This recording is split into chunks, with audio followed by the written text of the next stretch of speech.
Welcome to Briar Haus Writes. I'm Becky Parker. Today, it is my honor to be able to have back with us again Mr. Michael C. Keith. As you know, Michael was formerly in the field of radio studies and has written the most widely adopted text of the audio medium, the radio station, as well as being the author of an acclaimed memoir, The Next Better Place, a young adult novel, Life is Falling Sideways, and 27 collections. He was nominated for a Pushcart Prize several times, a Penn O. Henry Award, a Penn Faulkner Award, an Ippy Award, and was a finalist for the National Indie Excellence Award for Short Fiction Anthology and a finalist for the 2013 International Book Award in the Fiction Visionary category. He is also a children's book author, an incredible book called Mig's Magic Marbles, which was illustrated by his beloved wife. Check out that interview on Briar Haus Writes Conversations as well. Michael, welcome back. Great to be here, Becky. Thanks for having me back. Michael, you have written a new book called Sunglasses in a Dark Room, and I believe you have a copy with you as well as I. It's also available on Kindle, which is really awesome. Tell me about how did this book come about?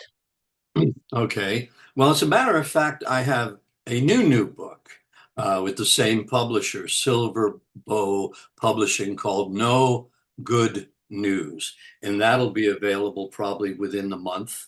Oh, good. And maybe we'll do another We'll get together on just do that. it every month, pretty much. You just Yeah, shoot them yeah, up. I'll keep you busy. But this book evolved from several other books that I published that focused on microfiction and microprose poetry. Mhm. And I had originally began as a short story writer, where I'd write more traditional length short stories, and then over time they got shorter and shorter and shorter until I became a real fan of microfiction. Some pieces are two lines long, Mhm. but they tell a story. So this one was just another in the progression of that evolution.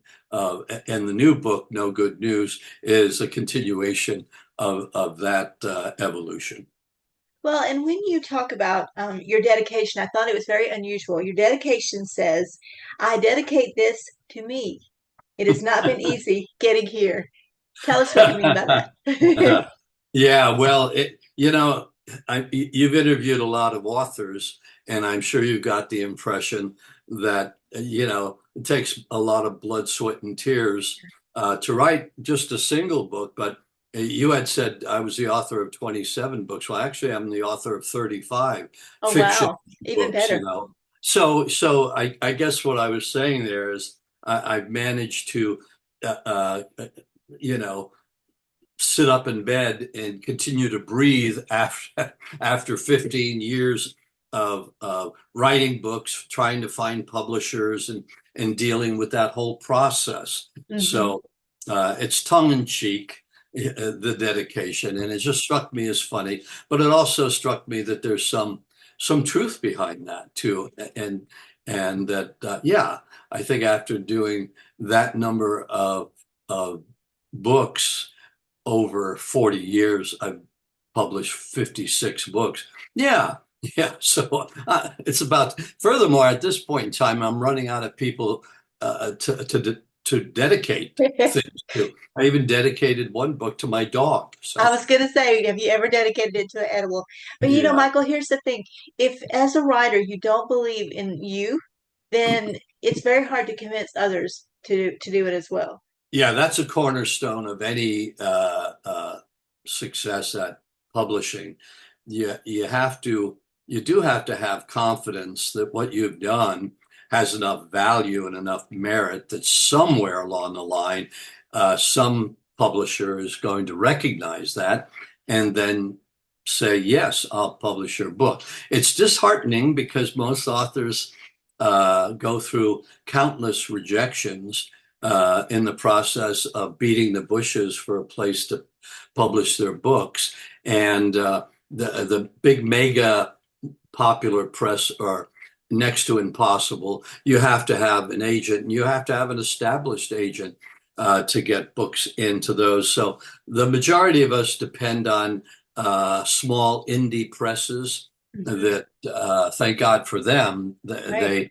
they continue to make things possible. The downside of small indie presses, of course, are that they're often one or two person operations and they have minimal budgets, so they really can't promote or market a book. So they kind of leave it up to the authors, most of whom are ill suited to do any kind of marketing of their books. Because But most authors are very much introverts, and it's hard yeah, to, yeah. I mean, they live in their little cocoon writing their stories, and it's a very lonely thing anyway, writing a book. You don't do it with anybody unless you're collaborating, and most fiction is not a collaborative effort, you know. True. So I come from a background in media, so it's easier for me to market, but I still don't know where to go most of the time or how to market things. So you go the traditional route, you know, social media. You know, you cannot hope to publish a book with even indie presses unless you have a website. You got to have a place where people can access. Hmm. And so you do what promotion you could do there. And then the publisher has their own website and they use that. But beyond those places, it's hard to get exposure. But there are people like you with Briar House that also are an opportunity to Hmm. get word out, you know, so you perform a very valuable and needed role for authors. Otherwise, it becomes impossible to let the world know what you've done, and that's very discouraging.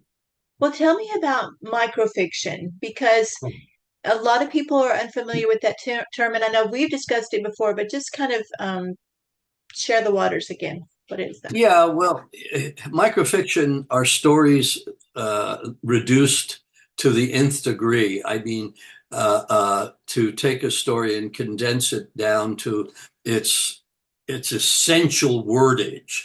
In other words, if you can write a story that essentially has a plot Hmm. and do it in as few words and as few sentences as possible and have impact with what that story is about, then that's microfiction at its best.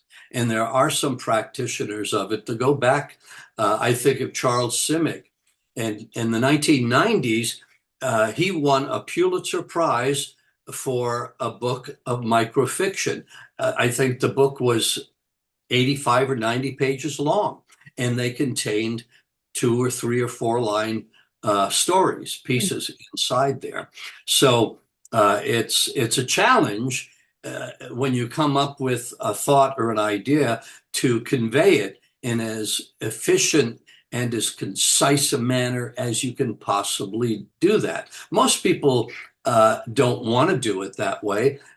There are tens of thousands of more novels out there than there are short story anthologies that offer up the reader micro-sized stories. So, um, you know, that, and over the years of doing it, I've discovered that it really is my genre. I mean, it's where I feel most comfortable. It's where I write with the greatest ease. Hmm.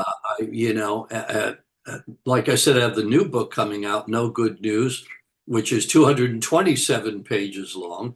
But now I'm making a list of topics, a comprehensive list of topics that I can use as catalysts for my next round of microfiction. I've also gotten into micro uh, poetry, micro verse, you Hmm. know, which is kind of what this is, and that includes small poems.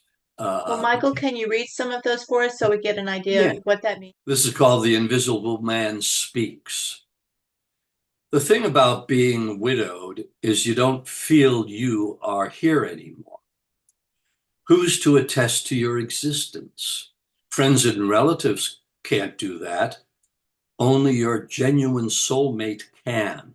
Your reality, your presence now reside under a pile of graveyard dirt. And that comes from my experience. A lot of what I did in this book and what I do in No Good News were uh, created after my wife suddenly passed away 16 months ago. Mm. This is called You Now Being Gone Forever. I can't keep from crying that song on the radio, especially that song on the radio. This is called Stranger for Coffee. Dating app meetup. She taking it black, me two sugars. And let's Has that see. been your experience? Have you Well, about several months after my wife passed away, my writers group, the O'Haras, they're all guys kind of in my age group.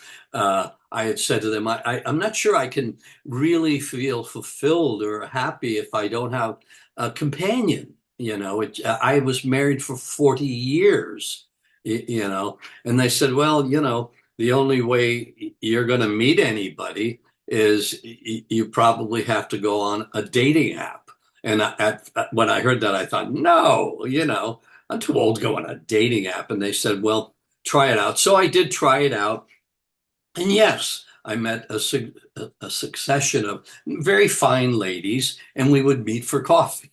And about the uh, only thing that came out of it is I remembered how they took their coffee. I don't remember their names, but I do know how Yeah, they took their coffee. exactly, exactly. Gosh, Let's that's got see. to be hard. Well, Michael, tell us about what you want for people to take away from this particular book that you've written, and or any of your books in general. What's your hope? That's a good question. I guess they come away appreciating what it is they read because it causes them to think. It's a catalyst. It may be 3 lines long, and sometimes the 3 line piece requires that they think about it for quite a while. It may take them 30 seconds or a minute to read it, but they may have to think about it for an hour. So, in a sense, it's micro, but in another sense, to fully digest it, at times it's long form. But my goal is to write what I call pings, Pings, and I love it when I write something and I feel it's so complete and it's so succinct and it's so profound that it's like a crack of lightning. Instantly, it reveals itself to the reader, and they go, "Oh, wow!" And that's when I know that I've achieved something. But hitting the mark or hitting the target and creating a ping is occasional.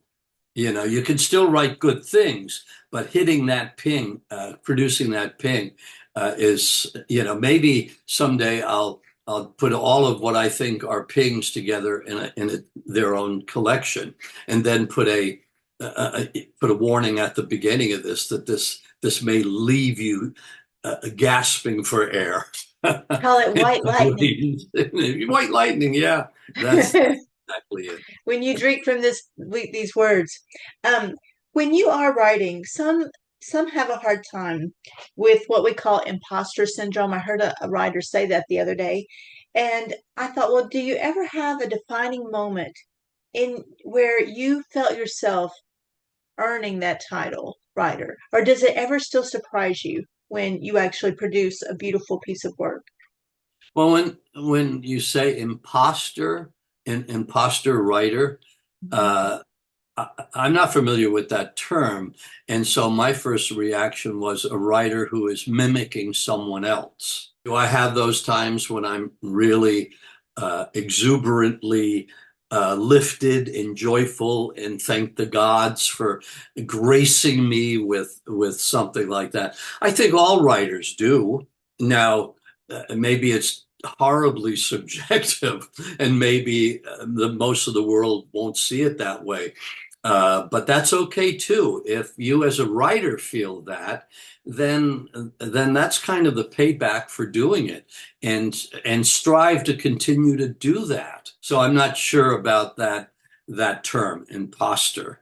I wouldn't call anybody, any writer, an imposter for, as you say, writing from who they are. They're not. That's not an imposter. That's an original creation, Right, and good or it's bad. very good or bad. Um, Yeah. well, Michael, tell me about like if you could fast forward because you've been in, the radio business industry for a very long time, and you've seen so many changes, obviously, in that field. But if you could fast forward 100 years from now in the writing industry, what do you think literature is going to look like in the future? Oh, boy, that's a $64,000 question, I'll tell you, because with AI, a lot of writers are concerned with the dreaded or the possible dreaded impact of this computer generated creation of computer generated. The thing that concerns me most right now is there's a decline in reading. Mm. Is that people under 40, I mean, are dropping by the wayside. They're not reading books. I'm not saying all. I'm Right. saying, an alarming percentage have stopped reading because they live on the screen. I'm not criticizing people for having, a book on their device because they're still reading the book. But I'm fearful of what's going to happen to the publishing industry, and well, in so many other industries. And 100 years from now, I think books will be a collector's item. Mm. I don't think there'll be hard copy books anymore. And I think that's going to happen in 20, 30 years, not 100 years from now. I think everything will be in the virtual domain.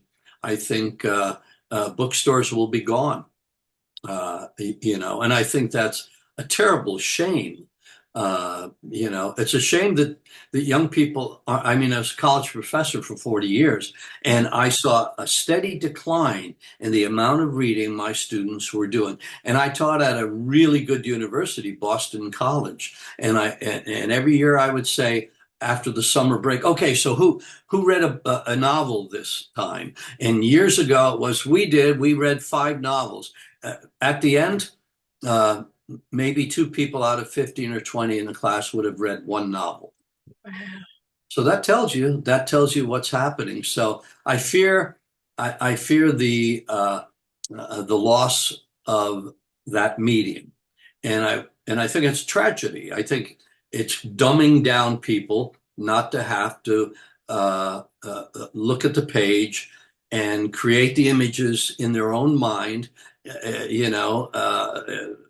When you read a book, you fill in the proscenium arch, the stage, because you have to imagine what the protagonists look like and the scenery and all of that stuff. It's evocative and it's provocative. It does something to you. On the screen, that's passive. Books are active, They bring it in my alive. opinion. Yeah. So I think this is going to have a more dire effect on the human intellect than people are imagining now. You know, that's my prophecy, for what it's worth, gloomy as it is. Let's put that in a quatrain and then because it's very small and you can Oh, good. Great minds think alike. I think you got something there. I'll I let tell you you do it. so I will, you know what, if I could write in microfiction that would be awesome. Well, Michael, tell me about your website because you mentioned that every author needs a website, so tell us Yes. about that. Yes, a website's absolutely essential if you hope to get published, because tiniest presses and the largest presses absolutely expect you to have one, and if you don't have one, they'll probably turn you down. If you write something brilliant and you send it to a large press, they'll create a website for you.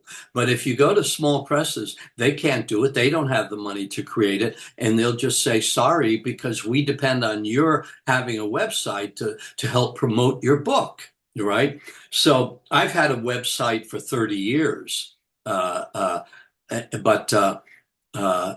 and I rely on it. It's active. If you go to michaelckeith.com, you'll see it right now, and you'll see this book. And that reminds me, I have to put the cover of my new book on there now, and I keep up with it, and so on and so forth. So You also change it from 27 collections to 35 collections. yeah, absolutely. Well, I think all 35 are noted on there, That is so neat. you Michael, know.